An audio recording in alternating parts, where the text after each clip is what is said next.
Hello students, आज हम हमारे एमए फाइनल के पेपर बायोज्योग्राफी जैव भूगोल की एक महत्वपूर्ण टॉपिक को पढ़ने जा रहे हैं। इसका नाम है जंतुओं का पारिस्थितिकीय वर्गीकरण, इकोलॉजिकल क्लासिफिकेशन ऑफ एनिमल्स। तो हम सबसे पहले बात करते हैं इकोलॉजी किसे कहते हैं। आइए शुरू करते हैं इकोलॉजी से। पारिस्थिति का अर्थ क्या है? इकोलॉजी शब्द की उत्पत्ति ग्रीक भाषा के शब्द ओइकोस से बना है, जिसका अर्थ है आवास अथवा घर, और लोगोस का अर्थ है अध्ययन।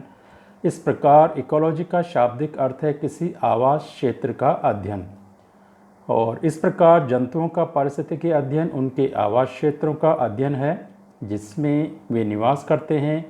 विश्व में भिन्न भिन्न प्रकार के जंतु अलग अलग प्रकार के आवास क्षेत्रों में पाए जाते हैं, जैसे जलीय क्षेत्रों के जंतु, स्थल पर निवास करने वाले जंतु, वृक्षों पर निवास करने वाले जंतु अथवा उड़ने वाले, जल और थल दोनों पर रहने वाले जंतु जिसे उभयचर कहते हैं।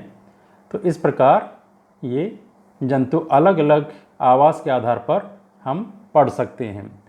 और दूसरा जो बिंदु आता है जिसे हमें समझना है वो है पारिस्थितिकीय अनुकूलन।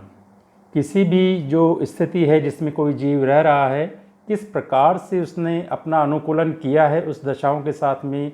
जो तापमान की दशाएं वहाँ पर हैं, वर्षा या आर्द्रता की दशा है, तो इन सब दशाओं में किस प्रकार से कोई जीव अपने आप अपना खुद का अनुकूलन कर पाता है। और ये अनुकूलन की क्रिया कोई 1 वर्ष 2 वर्ष की नहीं है, ये जंतु हजारों सालों में सीखता है। और हम ज़बरदस्ती किसी के साथ करें, ये किसी जंतु को हम ध्रुव से उठा के, उत्तरी ध्रुव से उठा के, दक्षिणी ध्रुव से उठा के अपन इधर भूमध्य रेखीय क्षेत्रों में ले आएँ, तो वो उसके लिए सफल प्रयोग नहीं कहा जाएगा, क्योंकि उससे बहुत सारी दिक्कतें आएंगी और वो जीव विलुप्त के कगार पर पहुंच सकता है। तो इस प्रकार जो अनुकूलन है वो हजारों सालों की जो अवधि है उसके अंदर ये होता है। तो अपन बात करते हैं पारिस्थितिकी अनुकूलन क्या है। जल थल नभ में जीवित रहने वाले जंतुओं ने संबंधित आवास में रहने के लिए अपना अनुकूलन अपने पर्यावरण अथवा आवास क्षेत्र के साथ किया है। अनुकूलन किसके साथ किया है? अपने पर्यावरण, या जिसे हम आवास भी कह सकते हैं, उसके साथ किया है।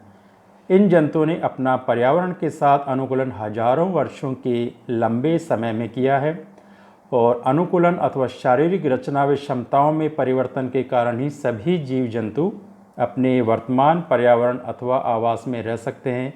जैसे जो घास के मैदान है वहाँ पर पाए जाने वाले जीवों का आकार बड़ा होता है।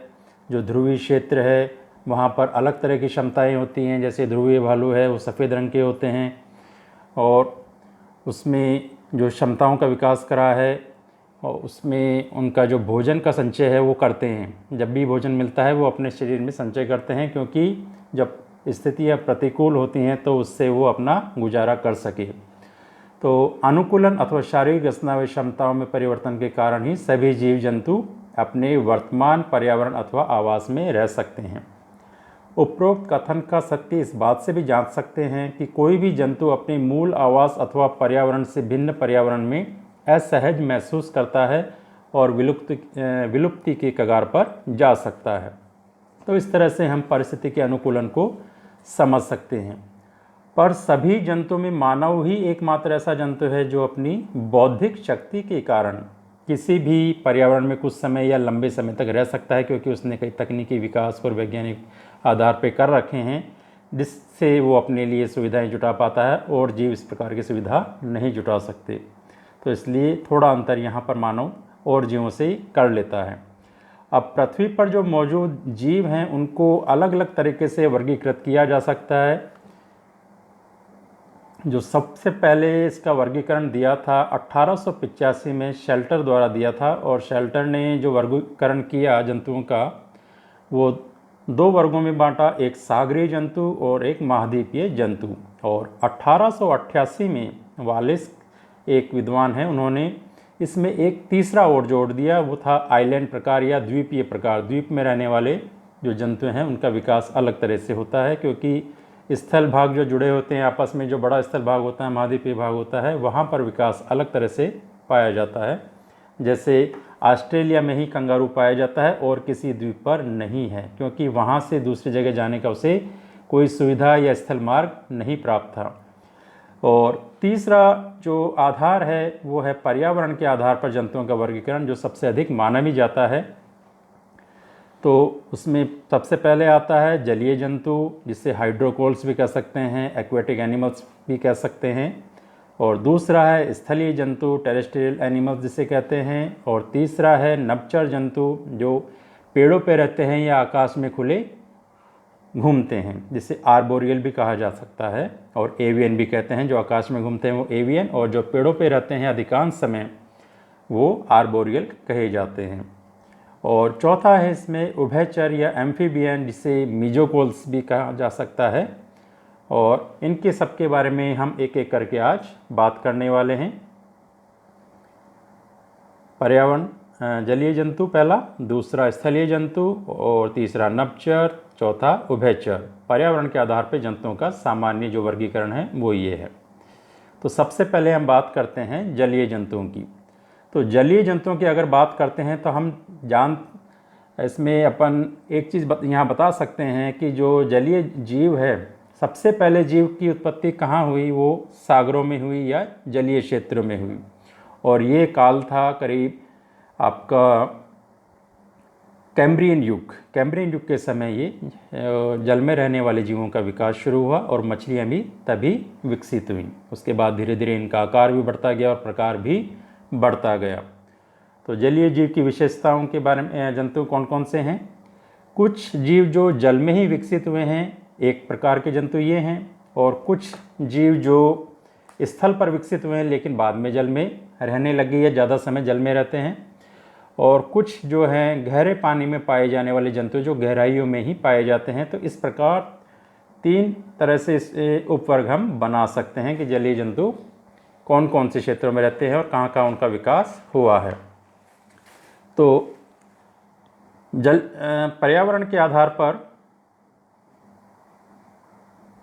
इसमें सबसे पहले हम बात करते हैं जलचरों की जो सामान्य विशेषताएं हैं। तो इसमें कैम्ब्रियन युग में मछलियों का विकास हुआ, या जो जल में रहने वाले जीवों का सबसे पहले विकास हुआ, और उसके बाद मछलियों का और उससे बड़ी मछलियाँ और अनेक प्रकार के जीवों का जो जल में रहते थे उनका विकास धीरे धीरे होता गया।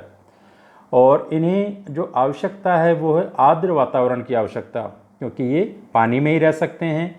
और जो दूसरे जंतु हैं जो पानी में भी रहते हैं और ज़मीन पे भी रहते हैं, तो उससे भी आर्द्र वातावरण की ही आवश्यकता होती है।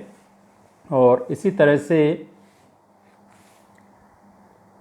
इसमें एक विशेष प्रकार का जो शरीर है उसकी रचना भी इनकी हो जाती है, जो विकसित होता है काफ़ी लंबे समय में। इनका एक जो शरीर है वो सुव्यवस्थित शरीर कहा जा सकता है या स्ट्रीमलाइन शरीर कहा जा सकता है, क्योंकि सिर ज़्यादा चौड़ा नहीं होता और पूरा शरीर हम देखें तो एक लंबाई में होता है। स्ट्रीमलाइन जिसे हम कह रहे हैं एक लंबाई में है, सिर ज़्यादा चौड़ा नहीं है, पूँछ ज़्यादा चौड़ी नहीं है, लंबी है पूँछ। तो पूरा शरीर लंबाई में है, जैसे तैरने में मदद करता है। और कुछ विशेष प्रकार के अंगों का विकास भी हुआ है इनमें, जैसे गिल्स और फिन, तो ये भी इससे तैरने में सहायक है। और इसके अलावा कुछ एयर सैक होते हैं, इसमें एयर ब्लैडर होते हैं, जिसके कारण ये अगर फिन अपनी इनको नहीं हिलाए तब भी ये एक स्थान पर पानी में रह सकते हैं। और जो गिल्स हैं वो इन्हें मदद करते हैं पानी में जो ऑक्सीजन घुली हुई होती है उसे ग्रहण करने में।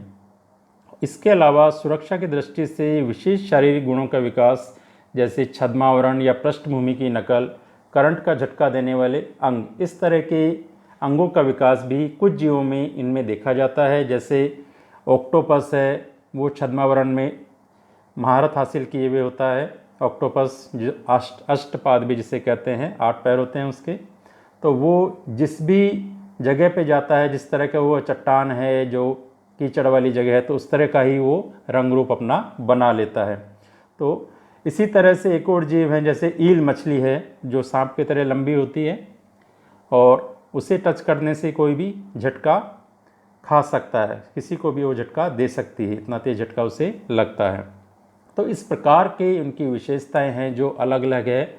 और यहाँ एक चीज़ और बताना चाहूँगा कि जितने जीव जलों में रहते हैं वो बहुत हमें कम पता हैं, 90% जो पृथ्वी के जीव हैं वो जलीय क्षेत्रों में ही रहते हैं, चाहे नदी हो, चाहे झील हो, तालाब हो, सागर और महासागर इनमें।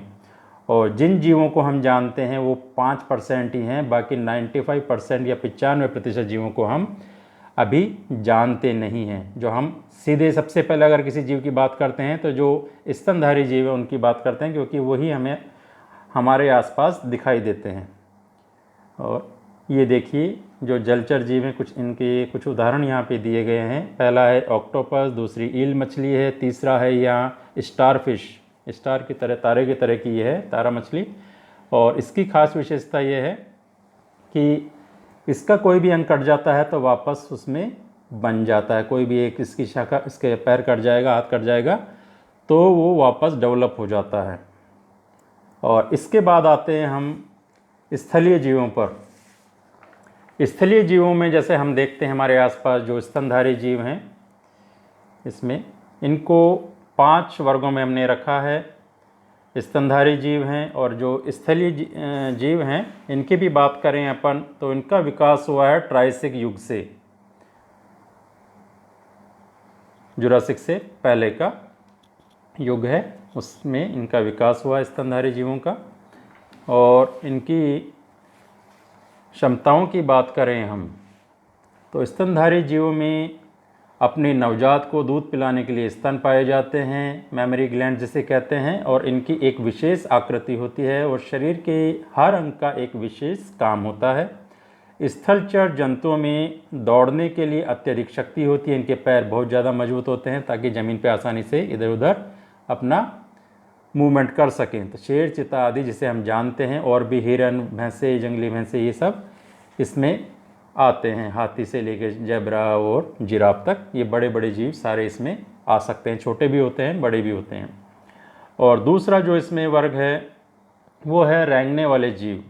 जो रेंगने वाले जीव हैं उनमें भी एक विशेष प्रकार का जो देखा जा सकता है वो है, जैसे आपके मगरमच्छ है, घड़ियाल हैं, अजगर हैं, सांप है, ये सारे रेंगने वाले जीव हैं। इनमें भी परिस्थितियों के हिसाब से या आवास क्षेत्र के हिसाब से जहाँ भोजन की मात्रा कितनी उपलब्ध है उसी हिसाब से इनमें आकार में परिवर्तन पाया जाता है। जैसे अमेजन के जंगलों में सबसे बड़ा जो सांप है संसार का, एनाकोंडा, पाया जाता है। इसी तरह से जो सबसे बड़े घड़ियाल हैं वो सागरीय क्षेत्रों में, जहाँ जैसे अपने भारत में है सुंदरबन डेल्टा, इसके आसपास के क्षेत्र में सुंदरबन के जंगलों में जो मैंग्रोव फॉरेस्ट हैं वहाँ पर पाए जाते हैं।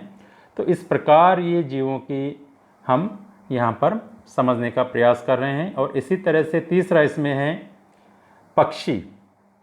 कुछ पक्षी ऐसे हैं जो पेड़ों पे भी नहीं रहते और आकाश में भी नहीं उड़ सकते, जो बिना उड़ने वाले पक्षी हैं, जैसे ऑस्ट्रिच है, एमो है। इस प्रकार के पक्षी भी ज़मीन पर ही पाए जाते हैं, ज़मीन पर ही उनका ज़्यादा अपना भोजन जुटाने का कार्य होता है, अपना जीवन निकलता है, तो इसलिए वो भी स्थलीय जंतुओं में ही गिने जा रहे हैं। और इसी तरह से कुछ मछलियां हैं, जैसे सील मछली है, वालरस है, ये अधिकांश समय दोनों जगह ही रहते हैं। आधा समय पानी में रहते हैं और आधा समय स्थल भाग पर जहाँ अपने बच्चे या अंडे देने ये आते हैं। ये भी स्तनधारी ही हैं, अंडे नहीं देते हैं ये, और इसलिए इसे अर्ध जलीय जंतु भी कहा गया है। और इसी तरह से पांचवा जो वर्ग है इसमें हमने कीट पतंगे रखा है, क्योंकि ज़मीन पे बहुत प्रकार के कीट पतंगे जिसे हम बात करने वाले हैं। कीट पतंगों की विशेष शारीरिक संरचना होती है।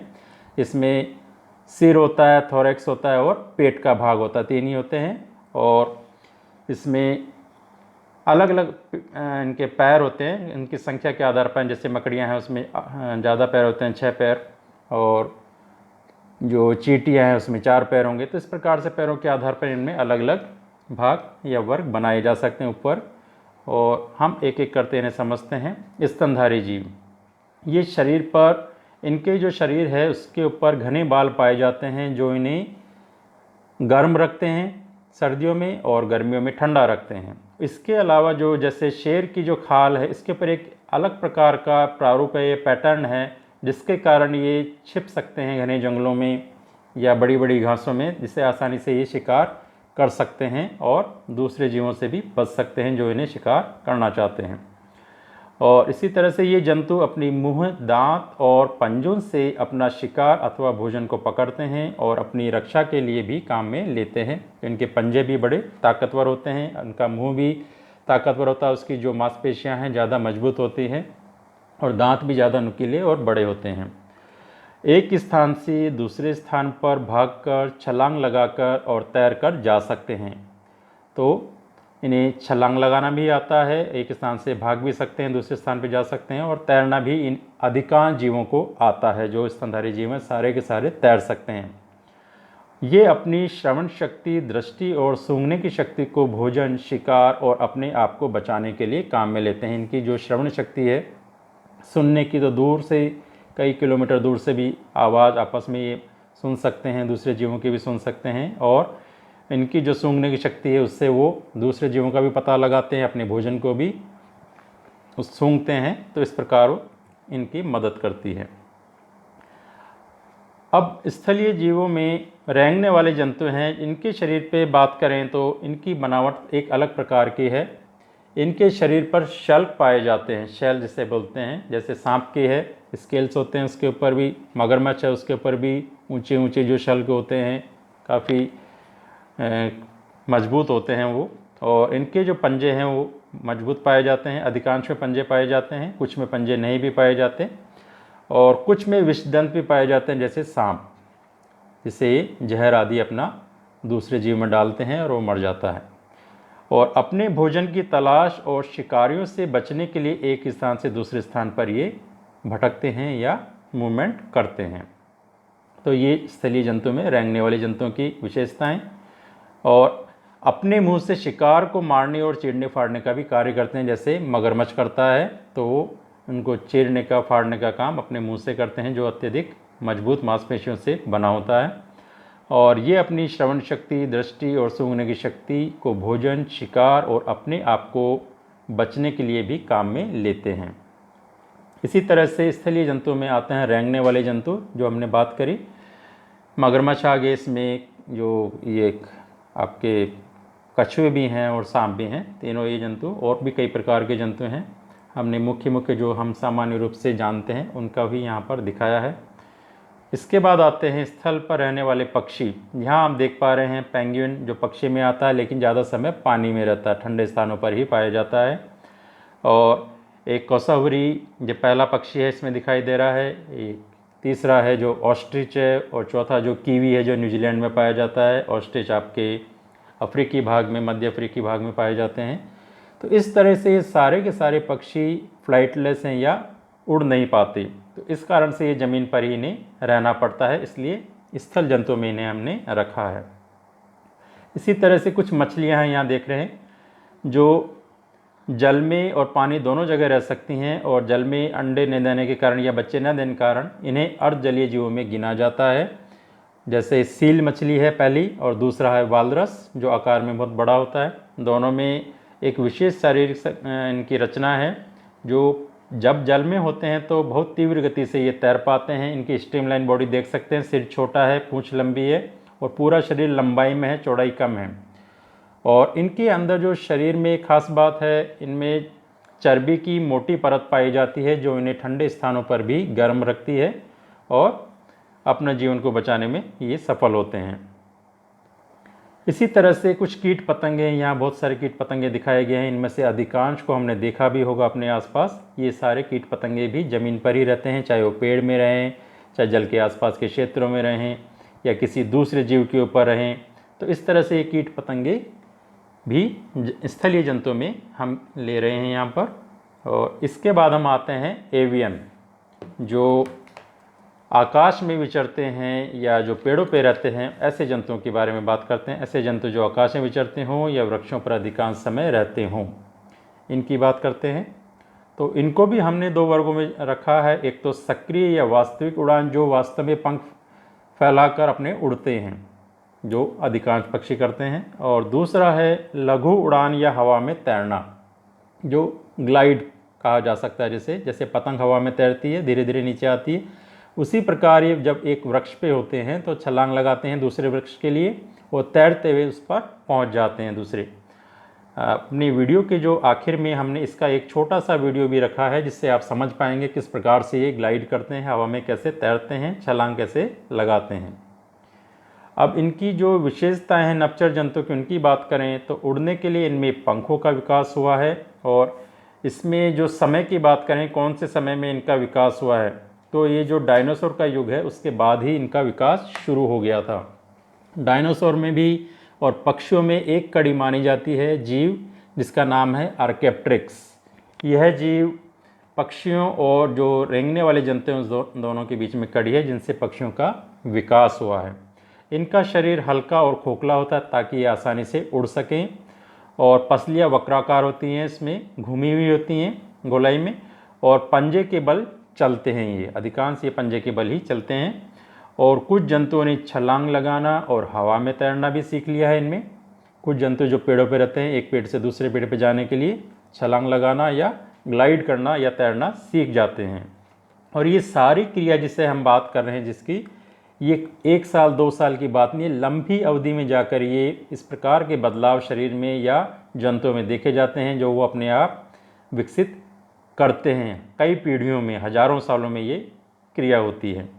और इन जो नभचर हैं, इनमें पिछले पैरों की मांसपेशियां मजबूत होती हैं, क्योंकि पैरों पे ही सारा दिन ये अपने चलते हैं। तो और पैरों पे ही किसी जगह पे अपना लैंड करते हैं, जैसे पेड़ पे है तो सीधे पंजों के बल पे अपने उतरेंगे वहाँ पर, तो इसलिए उनकी मांसपेशियां भी मजबूत होती हैं। यहाँ पर आप देख रहे हैं कुछ जीव। पहला जो जीव है यहाँ पर, ये एक स्तनधारी जीव है जो पेड़ पे ही रहते हैं और दूसरे पेड़ पे जाने के लिए वहाँ से छलांग लगा देते हैं अपने शरीर को फैलाकर, और हवा में तैरते हुए दूसरी जगह पहुँच जाते हैं। और बीच वाला जो है यहाँ पक्षी हैं, दूसरे नंबर पर इसे हम सामान्य रूप से देख सकते हैं, चिड़िया हैं जो आसानी से पंख फैलाकर कहीं भी उड़ सकती हैं। और तीसरे हैं जो रेंगने वाले जंतु हैं, ये अपना रंग बदल कर पेड़ों पर रहते हैं। जैसा पेड़ होता है, जैसा उसका तना या पत्तियाँ होती हैं, उसी प्रकार का अपना रंग ये बदल लेते हैं। इस वीडियो में भी आप ये देख पा रहे होंगे आसानी से, जैसे ये हरे से गुलाबी रंग का हो रहा है। इसका नाम है कैमेलियन। कैमेलियन इसका ये गिरगिट की तरह दिखता है, और इसके जो पंजे हैं पूरी जैसे अपन किसी चीज़ को पकड़ते हैं उस तरह से ये ग्रिप करता है। यहाँ आप देख पा रहे होंगे, यहाँ देखिए किस तरह से इसने टहनी को पकड़ा हुआ है। और इसी तरह से ये दूसरे जंतु हैं स्तनधारी जीव। इसमें हम बात कर रहे हैं सबसे पहले कोआला। ये अपना ये सारा जीवन, अधिकांश का सारा जीवन ही मान लें, पेड़ों पर ही रहते हैं। ये पेड़ों की पत्तियां खा के, उनके तने खा कर ही रहते हैं, और उसमें भी बांस इनको बहुत ज़्यादा पसंद है। दूसरा जीव ये स्लॉथ है, और ये घने जंगलों के जीव हैं। ये मंकी की प्रजातियाँ हैं, बंदरों की प्रजातियाँ। ये सारे स्तनधारी जीव हैं जो वृक्षों पर रहते हैं सारे समय। ज़मीन पर कभी कभार ही आते हैं, बाकी सारा समय इनका वृक्षों पर ही निकलता है। इसी तरह से आकाश में उड़ने वाले पक्षी जिसे हम समझ सकते हैं, जानते हैं, ये पहला है ये बाज आपका। दूसरा ये कठफोड़वा है जो पेड़ों में चोंच से अपना घोंसला बनाता है। और दूसरा टोकन है जो घने जंगल हैं अमेजन के या दूसरे जो घने जंगलों में ये पाया जाता है अधिकांश। और तीसरे ये माइग्रेटरी बर्ड्स हैं जो एक स्थान से दूसरे स्थान पर जाते हैं हर साल, जैसे साइबेरिया से भारत में आते हैं या भारत से और कहीं जाते हैं। तो ये पेलिकन पक्षी आपको यहाँ पर दिखाई दे रहे हैं। तो ये भी अधिकांश समय हवा में रहते हैं और ज़मीन पर अपना भोजन या अंडे देने के लिए ही आते हैं। इसी तरह से नभचर में ये रेंगने वाले जंतु हैं। इससे हमने यहाँ दिखाया है उड़ने वाली छिपकली जो दिखाई दे रही है, जंप लगा के उड़ रही है, छलांग लगा के। और ये सांप है जो पेड़ पे रहने वाले सांपों की एक प्रजाति होती है जो पेड़ों पे ही रहते हैं। इसी प्रकार से छिपकलियाँ कुछ पेड़ों पे ही रहती हैं, तो ये रेंगने वाले जंतुओं में गिने जा रहे हैं। और आखिर में आता है आपका उभयचर जंतु जो एम्फीबियंस नाम से जाने जाते हैं। इसमें आप देख रहे हैं जो जल और थल दोनों जगह पर समान रूप से निवास कर सकते हैं। इसमें मेंढक सबसे मुख्य है, और दूसरी छिपकलियाँ के प्रकार हैं, कुछ ये सांप जैसे जीव हैं। तो ये सारे उभयचर इसमें गिने जाते हैं, उभयचर जंतुओं में। इनकी विशेषताओं की बात करें, इनकी त्वचा मुलायम होती है जिसे आर्द्र वातावरण की आवश्यकता होती है, क्योंकि ये सॉफ्ट होता है, इनकी जो शरीर है बिल्कुल मुलायम होती है, इसलिए आर्द्र वातावरण की आवश्यकता होती है। सूखे में जाते ये कमज़ोर पड़ जाएंगे या ख़त्म होने लग जाएंगे, मरने की दशा में पहुंच जाएंगे। और ये अपने अंडे पानी में ही देते हैं जिसमें जेली जैसा आवरण लगा होता है, जिससे वो तैरते रहते हैं और उसमें से ही बच्चे निकलते हैं।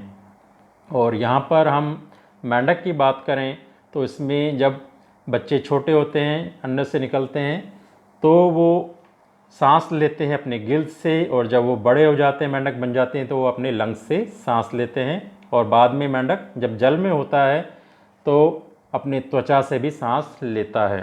तो कुछ की त्वचा में टॉक्सिन होता है, उससे जहरीला विषैला पदार्थ होता है जिसके कारण उसे हर कोई नहीं खा पाता। तो ये भी बदलाव ये अपने शरीर में करते हैं।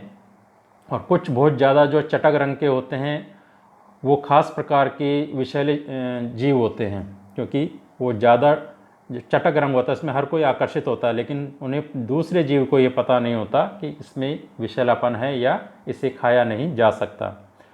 और ये अपनी लंबी चिपचिपी जीभ से अपने शिकार को झट से पकड़ लेते हैं, झपट लेते हैं। जैसे मेंढक है, मेंढक अपनी जीभ बाहर काफ़ी लंबी निकालता है और उससे जीभ से जो इसके कीट पतंगे जिसे खाता है वो आसानी से चिपक जाते हैं, उसे फट से वो अपने मुंह में वापस ले लेता है।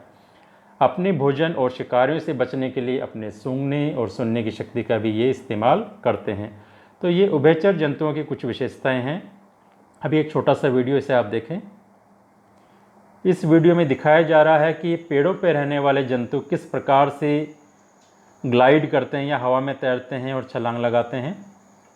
एक घने पेड़ जंगल में से एक पेड़ की जो टहनी है वहाँ से एक सर्प को आप देख रहे हैं, किस प्रकार से ये अपनी पूंछ के बल पर छलांग लगाएगा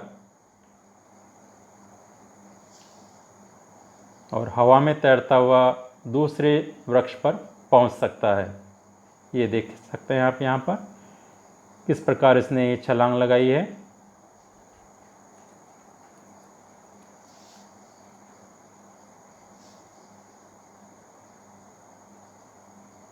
तो इस प्रकार ये हवा में तैर कर दूसरी जगह पे, दूसरे वनस्पति या पेड़ों पे जा सकते हैं। इस कारण ही इन्हें नभचर जंतुओं में गिना है, आर्बोरियल जंतुओं में गिना है जो पेड़ों पे रहते हैं। और इसी में आगे आप एक दूसरे जीव को भी देखेंगे।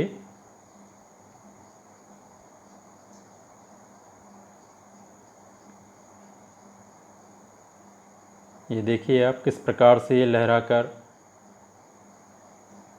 अपने शरीर को फैलाकर दूसरे स्थान पर जा रहा है। ये दूसरे पेड़ पे पहुंच गए हैं।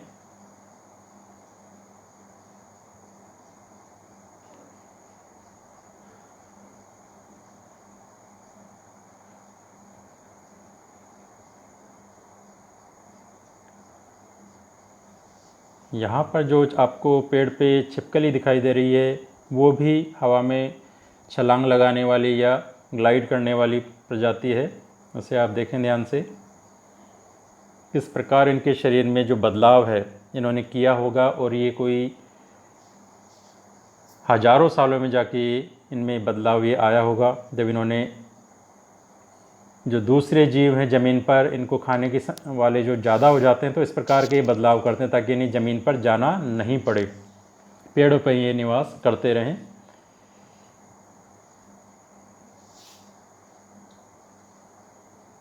ये सांप से बचने के लिए छिपकली है, फ्लाइंग लिजार्ड।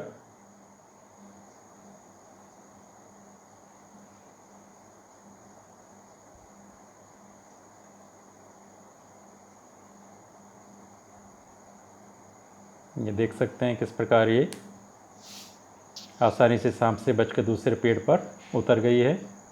तो आज के वीडियो में इतना ही।